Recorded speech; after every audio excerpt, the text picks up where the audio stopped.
વિદ્યાર્થી મિત્રો અને આ એન્ટ્રન્સ બેન્ચ પાસે બેઠેલા મિત્રો તમામ પાછળ વયા જાઓ અથવા આમ આવતા જાઓ, ત્યાં બેસો. બીજું એક વાત કહું કે આ જે ડાન્સ જે નૃત્ય છે શિવજીનું, એને અનુસંધાને માતાજી તરફથી 1000 રૂપિયા ફરીથી પ્રોત્સાહન રૂપે આપવામાં આવે છે. સાથે સાથે માતાજી તરફ તમામ બાળકોને પેન પણ 10 વારી બધાને આપવામાં આવે છે. અને બીજું એક મારે કહેવું છે કે જ્યારે અમારે ભણવાની વાત આવે, ધોરણની વાત આવે, ત્યારે ધોરણની અંદર એમ થાય કે સાહેબ કયું ધોરણને આપણે આગળ મૂકવું. અને આ 5મું ધોરણ અમારું એવું ધોરણ છે કે 16 વિદ્યાર્થી છે, પણ 16 એવા કેને તમે આગળ લ્યો કેને મૂકો. અને નવોદયની અંદર 5માં 7 વિદ્યાર્થી આજ વખતે પરીક્ષા આપી, અને 7 વિદ્યાર્થીની અંદર આપણે મેચ પોતે તૈયાર કરી. પણ આપણને એમ થાય કે આ હજી 5મા ધોરણમાં ભણે છે અને એનું 8માનું કેમ શીખવાડવું. પણ સાહેબ અમને કયો અને જણે આવો ને સાહેબ નવોદયનું શું હોય સાહેબ, નવોદયનું શું? એટલે ભાઈ તો નિરાત તો રાખો, મારે બીજા ધોરણને ભણાવવાનું. ના સાહેબ તમે કયો હાલો. એટલે આ ધોરણ પ્રત્યે ખરેખર મને એમ થાય કે ધોરણ 5 એટલે 1 થી 8માં 5 ને કોઈ ટકોર ન મારી જાય એવું આ ધોરણ અમારું છે.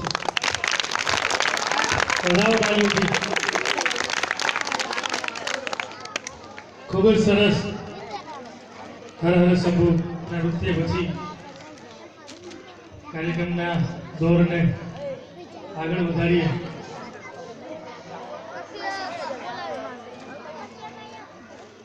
ફરી પાછું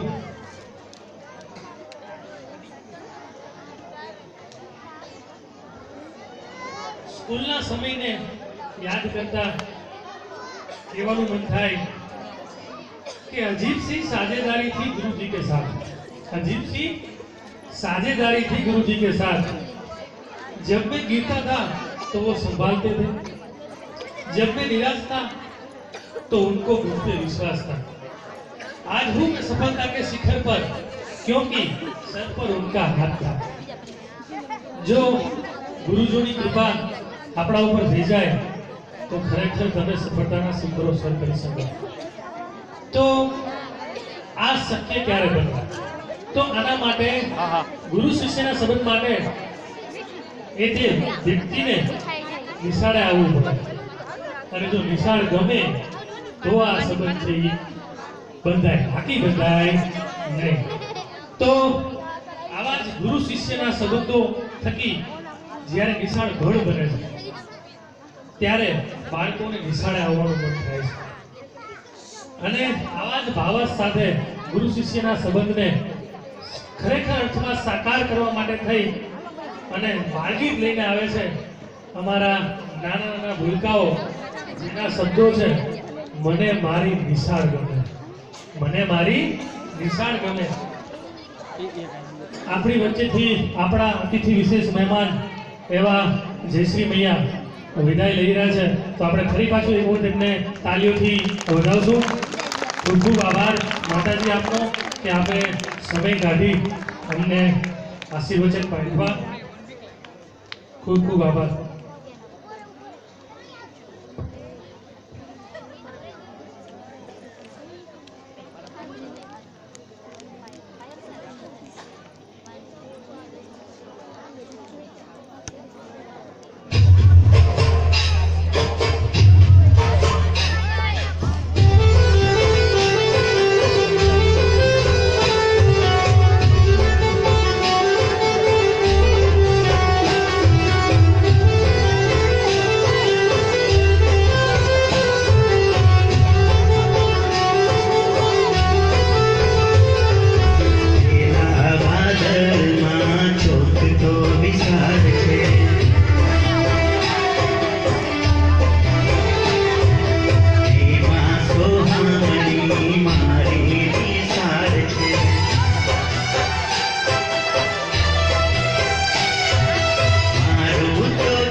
મારી વિશાળ હા હા હા ખૂબ જ સરસ નાના ભૂલકા દ્વારા બાકી રજૂ કરવા એવું મને મારી વિશાળ ગમે. ત્યાર પછી હજી તો કાર્યક્રમ આપણો લાંબો છે એટલે વાર ન લગાડતા કાર્યક્રમને આગળ વધારીએ. તો આપ સૌ જાણો છો કે આખા વિશ્વને રાસ રમાડતા કોને શીખવાડ્યું? આપણે બધા જાણીએ છીએ. જાણો છો કે નહીં બધા? આખા વિશ્વને રાસ રમાડતા કોને શીખવાડ્યા? કોને શીખવાડ્યા? કોને શીખવાડ્યા? ખબર જ છે કે આખા દુનિયાને રાસ રમાડતા કૃષ્ણ ભગવાને શીખવાડ્યા કે રાસ ખરેખર કેમ રમાય. તો આ તકે આપણે કૃષ્ણ ભગવાનને પણ યાદ કરીએ. તો હું વિનંતી કરીશ અમારી શાળાની વિદ્યાર્થીની ધોરણ 6 થી 8 ની કે તેઓ રાહડે રમવા અને મૂર્તિ લઈને આવી રહી છે. ધોરણ 6 થી 8 ની વિદ્યાર્થીઓ જેના શબ્દો છે રણછો રંગીલા. Welcome stage. આપણે બધા જ તાલીઓથી વધાવશું અને સાથે સાથે આપણે એ રાહડાની અંદર પણ ઇન્વોલ્વ થશું. તાલીઓના ગળગળાટ સાથે આપણે સાથ કઈ વાંધો સાથે સાથે ફરી પાછું એનાઉન્સ કરતો હોય તો ખોટું ન લાગે એટલા માટે કે આની અંદર અમારી ભૂતપૂર્વની વિદ્યાર્થીનીઓ પણ છે કે અત્યારે સરવડ હાઈસ્કૂલની જેટલી બધી માધ્યમિક શાળામાં પણ ભણે છે.